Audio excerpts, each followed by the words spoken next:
What's up, man? Back for another one? Yeah, we are. Wow, we got a quite a thing going on this week, man, with our political turmoil here. Well, you were just down at City Hall dealing with your own political turmoil, my gosh. too. How ridiculous was that? I cut some checks for you to go pay property tax, but it wasn't. I mean, it had to be within $100 difference. Like, it's just a little penalty or something, I'm sure. And they wouldn't take your money.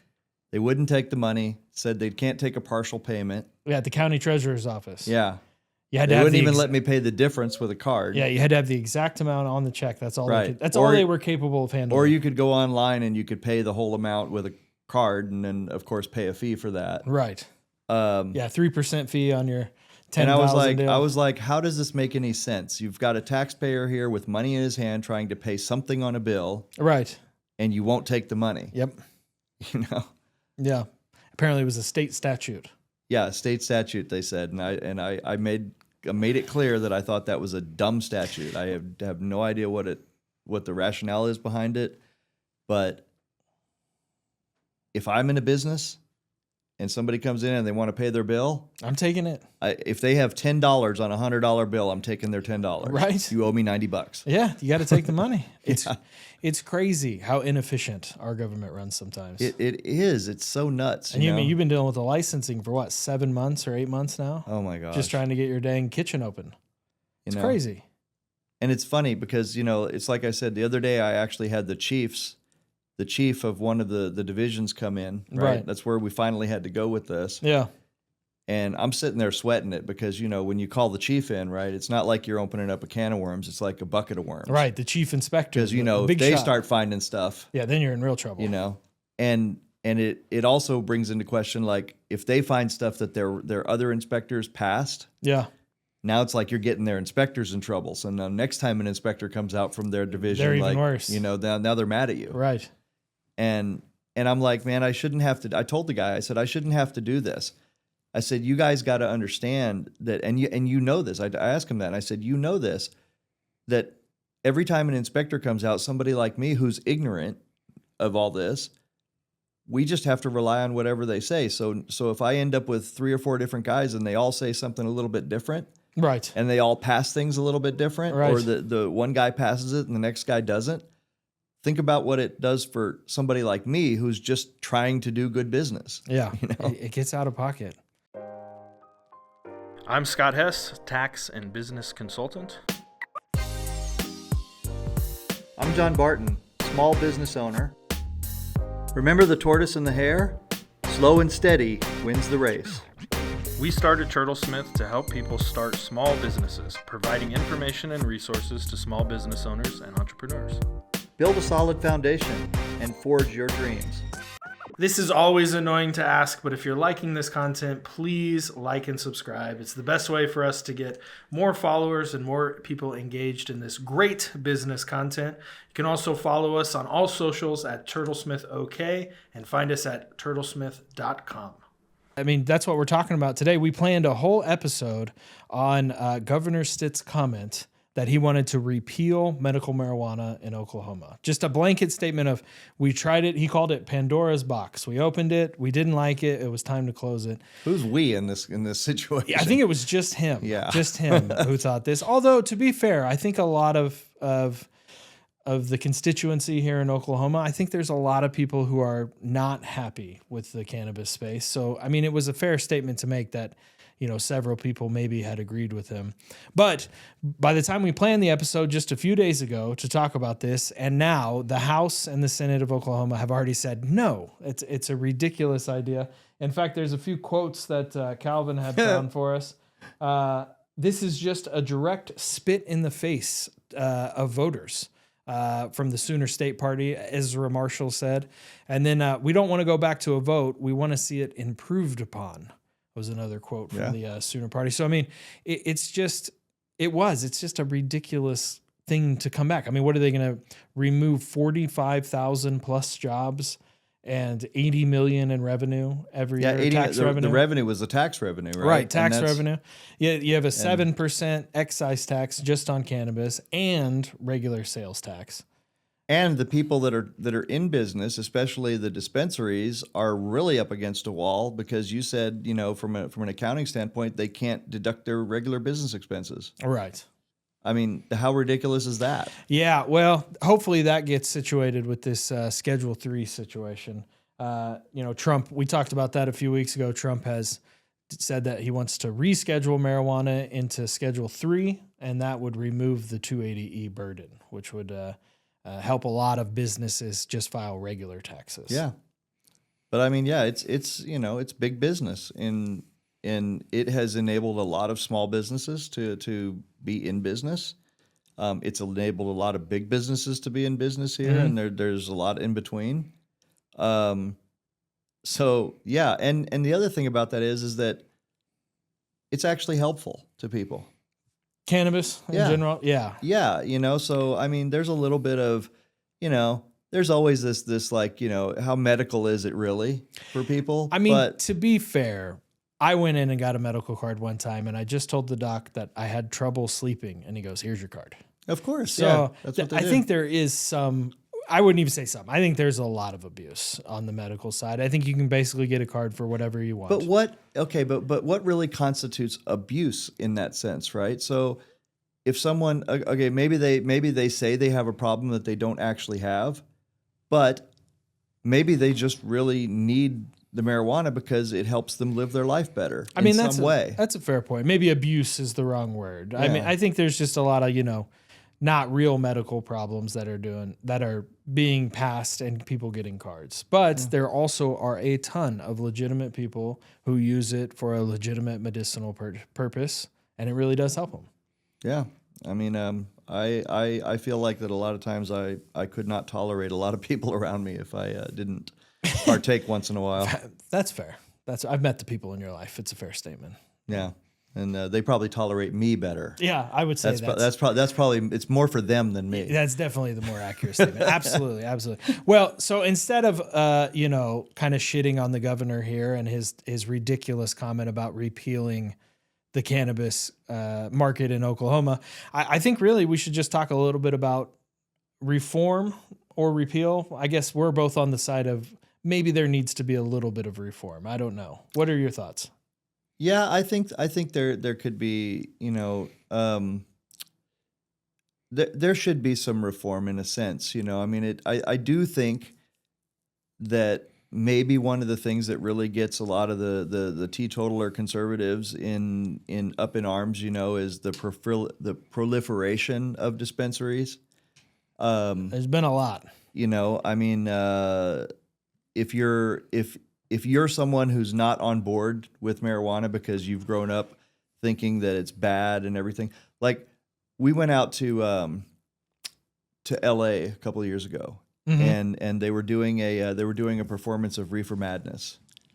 Oh, I remember that. Yeah, didn't they do like an updated version too? I think I saw a recent movie and like a play and all kinds. Yeah, of that stuff. was it. That was a play, or at least it was a version that they were doing. I've seen the old black and white one too. It's pretty ridiculous. Yeah, and so there's been a lot of propaganda around marijuana and portraying it as evil. So a lot of these people have grown up just believing that it really is like the devil's lettuce and makes people crazy and all this shit. Which is crazy to me because if you just do a mild amount of research, you'll see that it was just to destroy the hemp industry. Oh, yeah. It wasn't even about weed. Yeah, exactly. And then that's crazy. In Oklahoma, hemp used to be our biggest cash crop. Well, it used to be one of the biggest cash crops in America, just in general, right? And if you actually looked into it, isn't it like way better than cotton and other textiles? Yes. Especially at the time and now? Yes. It was literally DuPont and I don't remember the guy's name, but it was I think it was the FDA, somebody who was the head of the FDA, and he was looking for a cause. He was a big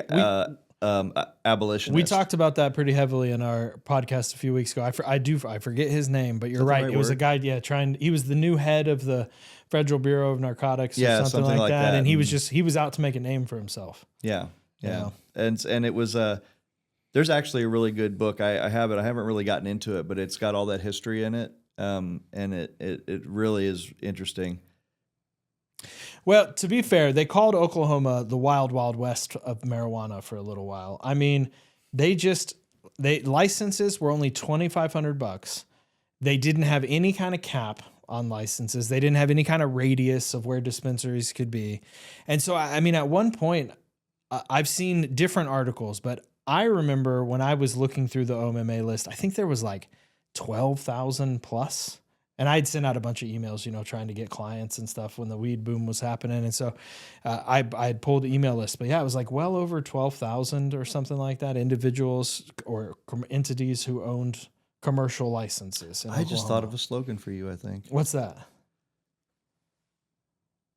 Scott Hess, the weed accountant. We keep your profits high. Nah, that's pretty good. I did at the time, 2020, right when the COVID happened, my business really suffered. I actually got the domain, The Chronic Accountant. Oh, I love it. Yeah, I was gonna do it, but some lady had this chronic store and was like, "Hey, I don't know that I really want you to use my name," and it became a whole thing. But I did think about it. But then you kind of pigeonhole yourself, it's hard to expand. So the Wild West, right? So we talk about this, we talk about saturation, right? And I think one of the things, and I'm just guessing, of course, but I think one of the things is recently we had this, big bust. You know how the law enforcement always tries to make it more out of it. And they said, $1 billion in street value of this stuff, right? Oh, yeah. It was some weird name, too, like Operation Strong Bust or something like that. Something like Force Box or I don't know. Yeah, whatever. What was that, Calvin? Blunt Force. That's right. Yeah. They had to throw the blunt in there. Blunt Force. So, Operation Blunt Force. So that was just a recent story that came out where they busted this ring or whatever, right? Right. And I've never met any of those people. I don't know any of those clients. I certainly never helped anyone with taxes. That was involved.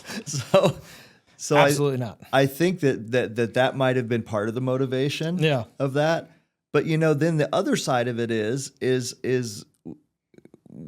how much illegal, how much illicit endeavors have actually been created because of this? We don't really know. There's some, of course, right? And my question is where is the balance in there, right? Right. How harmful has it really been? I get it that it's illegal. Mm-hmm. I get it that we should regulate that and everything, but that's a fault of the state agencies as well. It is. It is. And really, it's just the number of licenses, the number of farms, there was not enough enforcement. There was not enough people watching over everything to really make sure that everybody was doing the right way of doing business. There were a lot of people trying to do it right, but there were a lot of people doing it the wrong way. And one of the big ones was the straw man situation where outside money was coming in and they were having straw owners. So one of Oklahoma's kind of statutes to make this better for Oklahoma was that no cannabis commercial license could be owned by anybody out of state, or you could only have 25% ownership out of state. 75% had to be Oklahoma residents. And so all these out of state people just found locals to be the 75% owner, quote unquote. And then they made profit share deals. So it was just set up in a very poor way. Or just send somebody here to be a resident. That happened a lot too. Yeah. People moved here and then they had a straw man for a couple of years and then they took over. It was, to be fair, a real mess. Well, when you jump in like that and you go straight into trying to do this without the proper regulation, like there are plenty of states they could have modeled this after. Yes. That are mature. Yeah. California, Oregon, right? That have been through all this. Right. And instead, they just try to forge ahead with their own way of doing it. And well, it had to be a little bit of a cash grab from the state. I mean, they were just trying to get as much money as they could, and 12,000 licenses at $2,500 a pop. That was some good money for a little while. What's this national security angle here, though? Well, this is something Calvin had put into us to see. Law enforcement has identified foreign-run farms. Yeah, so there were a lot of Chinese, Mexican, and then I think there was a bunch of Armenian people who would come in, our gangs and stuff who were running. And Oklahoma has been known now to be one of the kind of hubs of black market cannabis. A lot of illegal in and out has been happening here. And we already were at sort of a crossroads. Oklahoma being in the center of the state, we did already have a little bit of an issue with human trafficking coming through from the coast to coast. And so it did create a little bit of a problem. A little bit more of a criminal element came along with the cannabis. Yeah, so I just think that they just need to step up enforcement, with that and not. Well, you step up enforcement, but how many people do you need to be watching, 10,000 grow operations? It's a lot going on. And so it can be difficult for law enforcement to pay attention to everything that's happening. Well, this becomes then one of those baby with the bathwater situations. Yep. I read on here, it says law enforcement has identified foreign-run farms linked to Chinese and Mexican syndicates operating near critical infrastructure such as the McAllister Army ammunition plant. I mean, why does the state not already have a zone of exclusion, for things like that if it's critical infrastructure? Right. For anything. Right. Right? I mean, if they're worried about Chinese or Armenians or syndicates or whatever, if those people actually wanted to do anything with that, they could have a chicken farm, nearby. Right. So, that's why I think it's a little bit silly with that, I mean. Well, you and I are in agreement on that. It is a little silly. And I'm also, kind of the ultra capitalist mindset of like, what is it? Why do we need a cap on licenses or any of this stuff? Like the weak links are going to get weeded out eventually. But we just kept growing in licenses. Since I started in this business at 2020, I kept thinking, well, by next year, there'll be half the licenses and then there'll be half more the year after that. But it just kept growing until they finally put a moratorium on it. But I think we also saw a lot of people, just regular, from business, from the amount of competition. Mm-hmm. We saw the prices bottom out, Prices bottomed out. And a lot of dispensaries, went out of business or they consolidated or sold. A lot of them have sold. A lot of them just went out because they couldn't pay their taxes. That was the big problem with the 280E. People weren't paying attention to the taxes. And then there was a race to the bottom, which we've talked about many times. A race to the bottom. You're always. It also caused a real estate boom in a sense because rents went up, because everybody was doing dispensaries and they knew that they could get away with charging more. Right. So we had a couple years where rents were really high. Right. They're starting to come down a little bit, I think, now because there's more space available. Yeah, that's true. That's true. So they did this moratorium in I think it was like 21 they started or 22 where they just said no new licenses. And then they kept adding little new goals that you had to hit. They kept moving the goalpost, So first it was like tiered licensing, then it was surety bonds, then you had to have certain forms and some people didn't have them or couldn't get them. It was just a kind of a nightmare. And right now there's still people fighting to get their fire code, their state fire marshal inspection, like 2 or 3 years down the line. They're still waiting for it. Well, yeah, one of the guys we interviewed had he built out a whole beautiful dispensary, Yeah. Everything's sitting there. He's been, as far as I know, he's still paying rent on it for like a year or two now, and he can't get an inspection. Yeah. Yeah. Well, and then when they change laws every time, it puts a bunch of people out of business. It put me out of business here. So we had a commercial kitchen in the back of our office here where we were going to do just some simple processing, mostly for like competitions and stuff like that. I had some guys who were real excited about doing that. So I built out a whole kitchen and we were doing okay, making a little money. And then all of a sudden the city was just like, they rezoned and they're like, no cannabis here.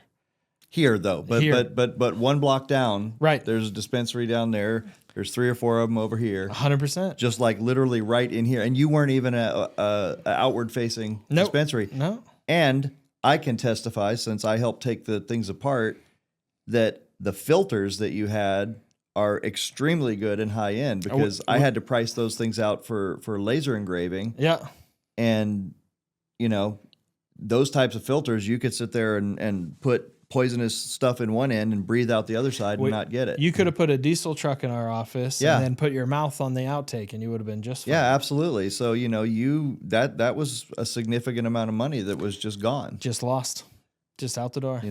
Yeah, we still have that cleaner in the back, in the garage here. Just and I imagine you could have moved it or found some other place or whatever. Well, we did find a new kitchen, and so we did move our operations, but it was just a hassle, and it cost me. Then I had to rebuild a whole new kitchen. It was a whole mess. So anyway, that was another failed little adventure of mine. We had a lot of. It wasn't mistakes failed though. The city failed you. No, there was a lot of mistakes that we had. We could have probably made it work, but really, my business partner died. The guy who I was really doing it with. So. Oh, well, that's just a failure of life. Yeah. Yeah. Well, a couple of things that they're trying to do now is ending this deli style sales, which has been kind of a staple at every dispensary I've gone to, where they have kind of all the marijuana in jars, the flower, and then you can smell the jar. They'll give you, you can look at it, and then they just sort of weigh it out right there and put it in. Now we've gone to this prepackaged model where they're pre-packing everything. Hates that, though. Everybody hates it. I'm not sure about it from a consumer level because I'm not a user myself, but I know the businesses hate it. You got to have packing and all that stuff. It's a real mess. Now, so the bait and switch tactic. So I'm not a connoisseur, right? So when I go out, I buy like gummies, right? Right. And 10 milligrams. I'm like a super lightweight. I get laughed at. Yeah, no, my mom uses the same ones. But one of the things that we kind of disagreed on is you said that you're full free market capitalism, no restriction on licenses, whatever, right? And my thinking on that was these types of tactics right there, when it's a race to the bottom on price and everything, then people do start doing stuff like that, right? They start doing stuff like, okay, here's premium flour or whatever, but what they pack up is not what you smelled or whatever, I mean, I'm with you. So I really do think that there should not be a limit on licenses. There shouldn't be anything, but I think the process to get approved and inspected should be more difficult. It should be more expensive to get things going, and it should be more difficult to get your initial license. Like they should come out, they should interview, they should look at your facility, they should inspect your facility before they issue the license. When they first started doing this, they did not do hardly any of that. And when I built my processing kitchen, I mean, the health inspector came out once, and I think an OBNDD guy or OMMA guy stopped by one time and just looked and was like, "You're fine," and then left. So I think the real ticket is to just have all of these inspections and product inspections and everything happen before, should be very stringent. And then you should have random inspections. Like a guy they should go into dispensaries, buy stuff, and then test it and make sure they're getting what they say, And I just don't think they have enough people or enough infrastructure to do all that. It should have all been in place before they started. They should have emulated a bunch of other states. You're absolutely right. Yeah, I just think that if you have what I would call best practices that are already mature, then take the time to do that.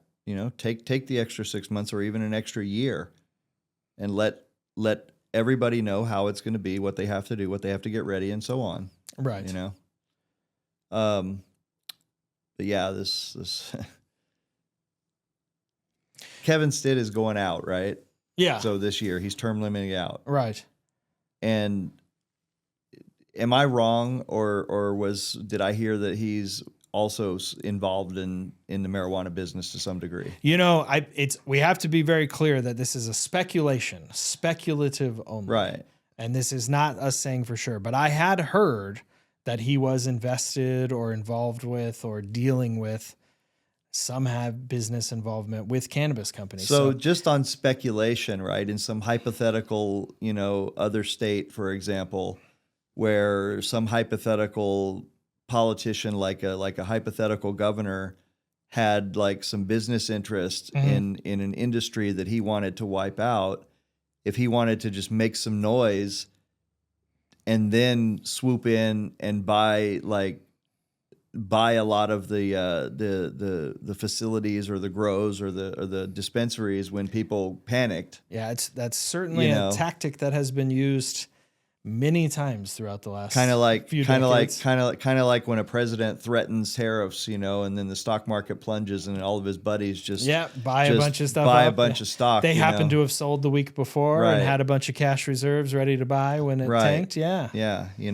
Like Yeah. hypothetically, of But course. I mean, come on, none of our politicians would be do Nobody. That. They are, None of them would ever do anything They like serve that. the best interest of us, right? 100%. Yeah, yeah. They are the most ethical people on the planet. 100%. Yeah, yeah. We would never want to speculate negatively. in Yeah, that no way. politician would ever like to try to manipulate the market by using the power of his suggestions of what he might try to do. You know, isn't there an app now where you can follow along with like Stock politicians trading. stock trading Yeah. and just match their trading? Yeah, they certainly don't do any of that shit though. None of that. No. No, fair enough. Well, anyway, Governor Stitt did call for this huge, repeal, but the legislative pushed back. Obviously, this would be ridiculous. So many people have invested money. I think Calvin was doing the math the other day. He was saying like if they were to do that, the compensatory damages that every single license holder would incur would be somewhere around $250,000 each. I mean, it's like $1 billion our state would have to pay out in damages, and I doubt that would be the end of it. No, wasn't Everybody that would wasn't sue. that what they were like? That's what they were. That'd be like the minimum. The minimum, right? Right. And And then then but they'd have to sue for more. Right. People, I mean, it would just be lost. It would be a great day for lawyers if Stitt did that. I'll tell you what, they would just be lining up whoever wants to sue the state. But yeah, it would be crazy to do something like that. And we were doing some research too to try to come up with some comparisons. And I don't think there's been an industry, and I looked and I even did some chat GPT and I was Googling and I was trying to think back and reading some old books, but I don't think there's ever been a time where just an entire industry was kind of repealed overnight, which is what he was suggesting. We can talk maybe a little bit about the prohibition ban in the 1920s, but our economy is much different than post World War II. There's a and whole pre-World War other II. there's a whole other aspect of this as well. It's not just the marijuana industry itself, right? Yeah. It is all of the people who do use marijuana for Medicinal life purposes, yeah. medicinal purposes and stuff, They who would are suffer. working, right? Mm-hmm. There's a lot of people who what are they going to do if it's gone? Right.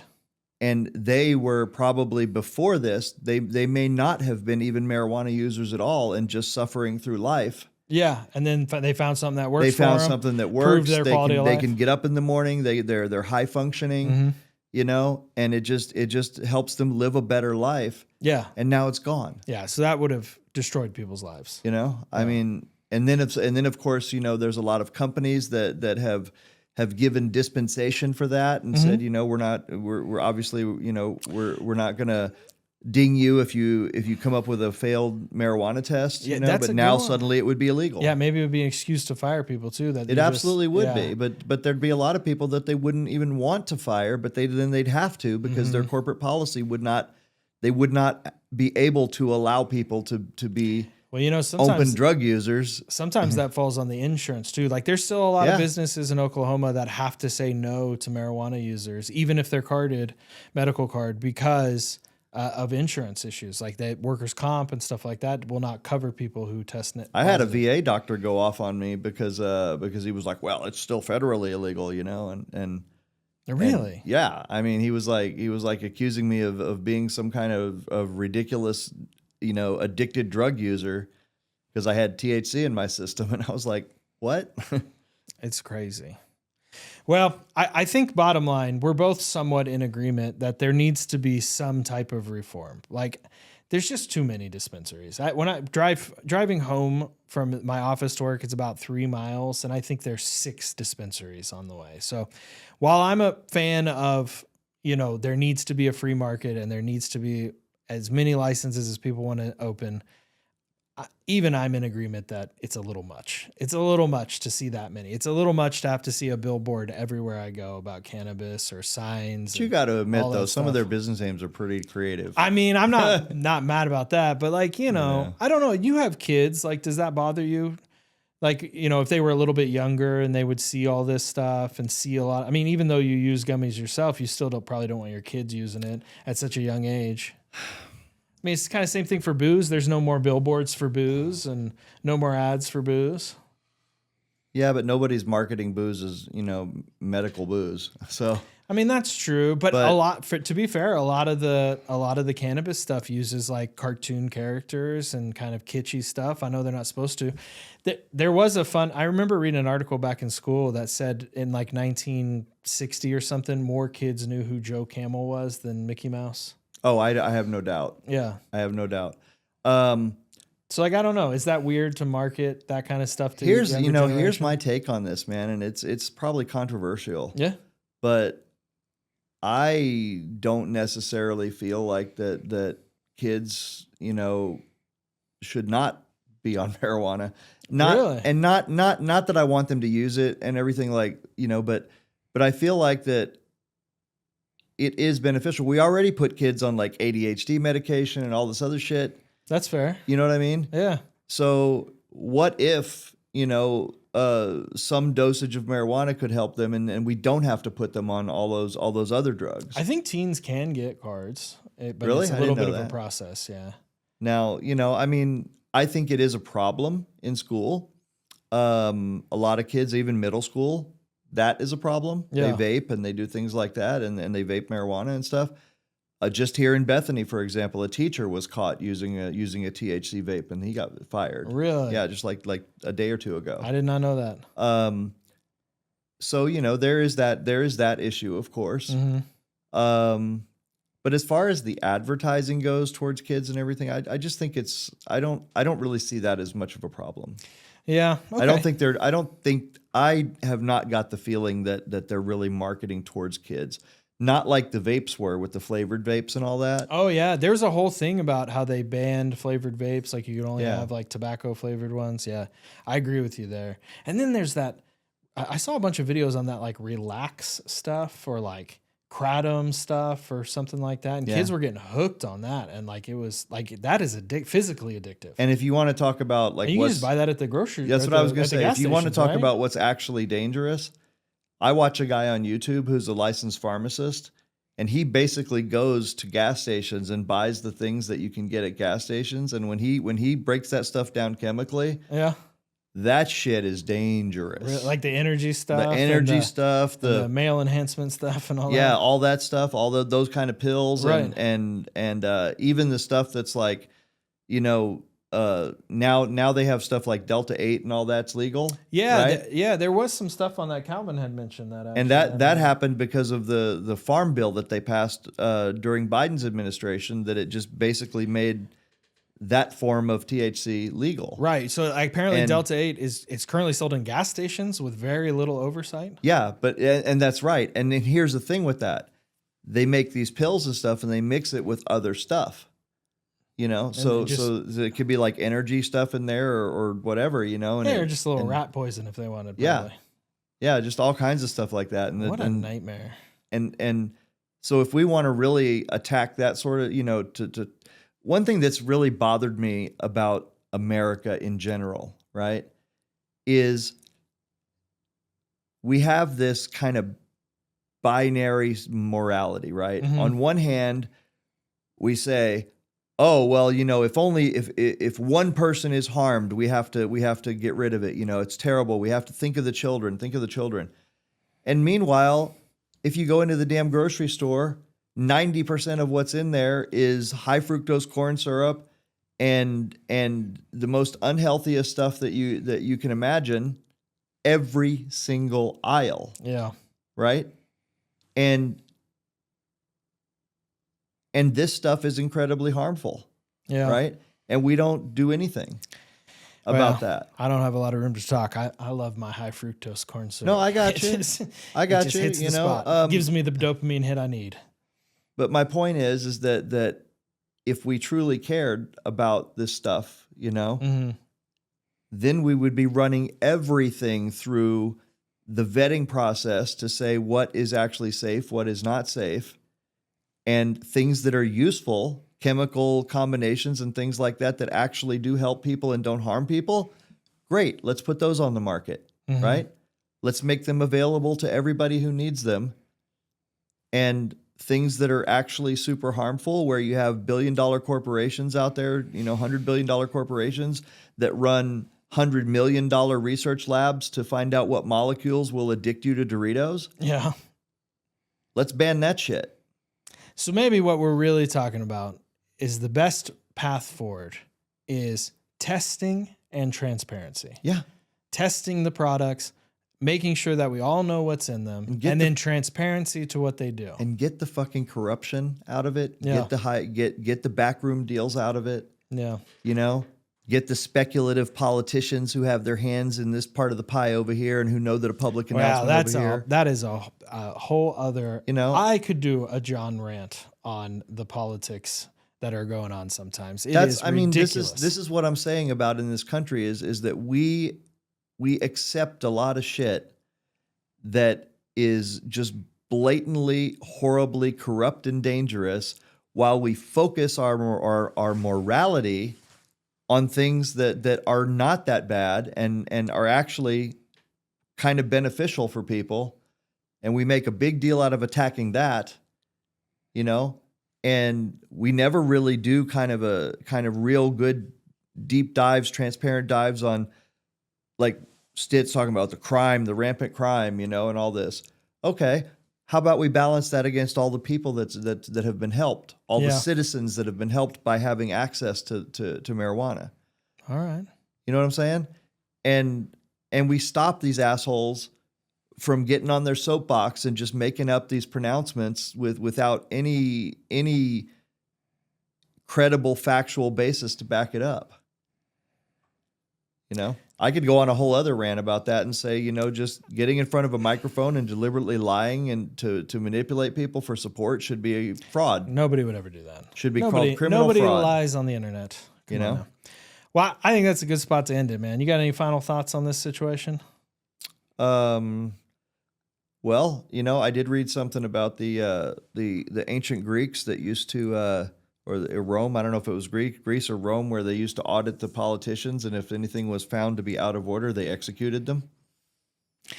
Maybe we should return to that. That's quite the policy. Yeah, we should look into that. Let's look into that. Well, check us out on turtlesmith.com, at turtlesmithok, at all of our socials. And we're here every week on Wednesdays, I think our podcast drops. And then we're live every Thursday at 4:30 Central. So come and ask us some questions. Tell us we're idiots. Tell us we're right. Whatever you think. And by the way, you know, I kind of apologize. I wanted to talk more about like small business and how that affects them here. You know, this was a good one. We'll get after it next time. But yeah, small businesses, you got to be aware of what the politicians are doing from a regulatory standpoint, you know, and know that some of these dipshits are looking to wipe you out. All right. Well, if you got us this far, like and subscribe. We'll catch you next time. All right. Bye.